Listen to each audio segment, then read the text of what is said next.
একটাও গাড়ি এখানটাতে চলছে না, সব ডুবে খারাপ হয়ে যাচ্ছে।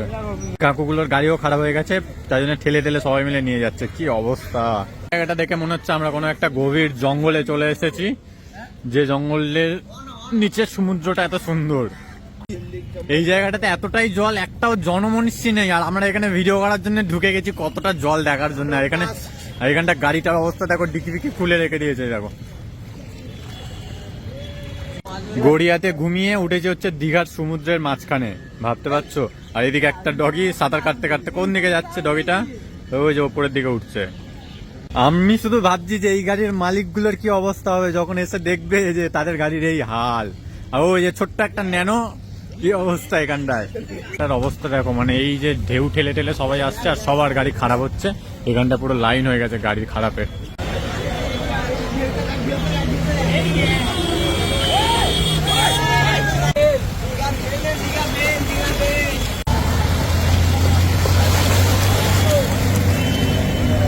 এখানের অবস্থা গালায় দেখো শুধু। এখানটায় পাটুলিতে এসে আমরা এটা কি দেখছি, কাকু জাল ফেলছে পাটুলি থানার পাশে, মাছ হয়েছে মাছ।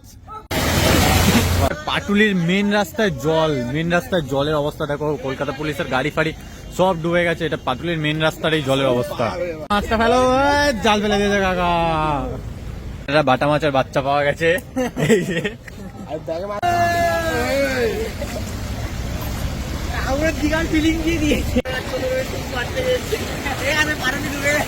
হচ্ছে আমাদের রাস্তাতে মাছ ধরা হচ্ছে, মাছ উঠে কাকা।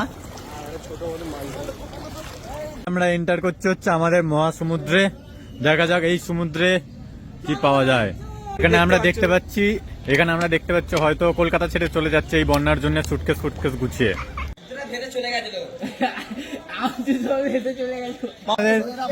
দীঘাতে সাঁতার কাটছে, কেমন লাগছে একটু বলে দাও।